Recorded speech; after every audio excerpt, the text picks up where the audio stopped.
And we traveled to a different part of the world to bring you today's episode of the Mike Gallagher Show. Greetings and welcome to Jerusalem. We are in Israel for the week, talking with people on the ground over the war with Hamas. We're going to talk to a whole lot of fascinating folks here. But, of course, today is a big breaking news day back in the United States. And so before we sort of dive in head first with our partners, the International Fellowship of Christians and Jews, tomorrow, today we're going to talk South Carolina, the primary, the shellacking that Nikki Haley suffered at the hands of Donald Trump. We're going to talk about the slaughter of a 22-year-old nursing student at the hands, the police say, of an illegal immigrant from Venezuela who was identified and detained not once, but at least twice that we know of. And also, and that story is just sending shockwaves throughout the country. And then back on the political front, earlier today, Ronna McDaniel is announcing she's stepping down. And we'll get your reaction to all of that. So the great news about being in Jerusalem is that everything works technologically the way it always does. Our number is 800-655-MIKE. You can call and text us on the MyPillow text line, 800-655-6453. We're going to keep up with all the breaking news, all the headlines, all the developing stories, both in Israel and, of course, today in the United States, where Trump posted a 20-point lead when all the counting was over. Roughly, it was about 59 to 39%. Nikki Haley is vowing to stay in the race, which is one of life's biggest mysteries. One of the biggest mysteries in the universe is, what is she really up to? The other mystery of the universe is how I convinced Joey Hudson to travel with me to Tel Aviv over the weekend and get ready for our broadcast this week here in Jerusalem. But he's always up for a challenge, and one of his challenges today, Joey Hudson, who is our frequent guest host, longtime South Carolina political pundit, a morning host for years in the upstate of South Carolina, and now host of his very own podcast. And you're covering, Joey, South Carolina from over here, because nobody knows South Carolina politics better than you. So what the heck? We can wear a couple of hats at the same time, right? We'll be in Israel, but we're going to cover Trump's big win over Nikki Haley in the Palmetto State. Sound like a fair equation? Absolutely, and isn't it amazing what technology allows you to do?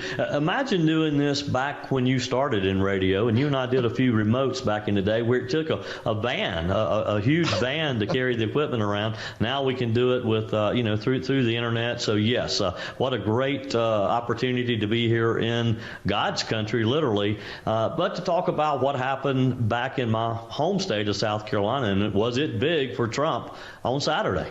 Well, let's talk about South Carolina. Nikki Haley said, look, I saw her post last night on social media. Well, I'm an accountant. I know 40% isn't 50%, but 40% is still a lot. Let's start with the big mystery. After Trump convincingly beats her over the weekend by 20 points in a state that was an open primary, where Democrats and independents undoubtedly voted for Governor Haley, Joey, what is her end game? What is her goal? Why is she refusing to bow out?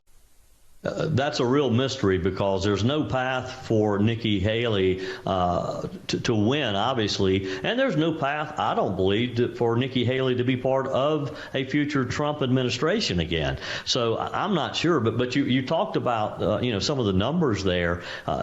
Donald Trump won big in upstate South Carolina. Let me read some of the other counties to you. Abbeville County, 76% Donald Trump to Haley's 23%. Anderson County, 69%. Greenwood County, 64%. Lawrence County, 76%. Pickens County, 68%. Union County, 84%. Trump won big in a lot of areas of South Carolina. Well, I guess one of the never Trumpers I know said, "Oh, she took Charleston. She took Charleston." What is that? Some kind of a moral victory? Well, remember, Charleston also elected Joe Cunningham to the U.S. House of Representatives just a few years ago. Nancy Mace was able to wrestle that one back from him. But Charleston has, unfortunately, sort of turned purple. So I'm not sure that if I'm a Republican, I'm going to be bragging too much about winning Charleston. Now, a little later this hour, we're scheduled to talk to Drew McKissick, who is the South Carolina GOP chair. He's also co-chair with Ronna McDaniel. Yes. I hope he'll be able to join us because we want to get his take on Ronna stepping down. Did you see that one coming, Joey? Well, not as it happened. I mean, I know that President Trump has been talking about making some changes, but yeah, and there's a bit of a twist there as far as Chairman McKissick. So I'm going to be interested to hear what he has to say to the Mike Gallagher Show listeners today of his path forward and what the future is there. Let's share one of the conversations you had over the weekend during the South Carolina primary. You spoke to a fellow by the name of Nat Loip. Introduce Nat to the audience and tell us what you guys talked about, Joey. Well, Nate is the chairman of the 4th District in South Carolina, GOP, and he's talking about unifying, that it's time for Republicans to come together, and we're hearing this all around the country, that it's time for the GOP to get behind President Trump to defeat Joe Biden in November. And, you know, it's interesting. Typically, party officials, they kind of stay out of this in the primary, but Nate was pretty specific, as I heard other county chairmen in the upstate of South Carolina saying, hey, Nikki, it's time to get out. Here's Nate Loip saying, let's rally around who's going to be eventually the nominee. In South Carolina, we pick presidents, we pick the presidential nominees, and that has been true for many, many cycles, save one in the not too distant past. Super Tuesday, I just don't see the trajectory changing too much. We do have some open primary states, but a lot of those are still winner take all, and people want to vote for the winner. And although there are people who may not support President Trump, I think a lot of them will be discouraged, probably stay home. So I think Super Tuesday is going to be a glorious night for President Trump. I believe that the nomination is already wrapped up at this point. I think it'll be even more wrapped up by Super Tuesday. And at that point, I think we really need to button down and say we gave other candidates a chance at our nomination, but the handwriting has been on the wall for a long time. It's time to unify and support President Trump and prepare for that general election, whether it be President Biden, which I'm not quite sure that he's going to be the nominee, but whoever it is, we need to be all hands on deck for President Trump.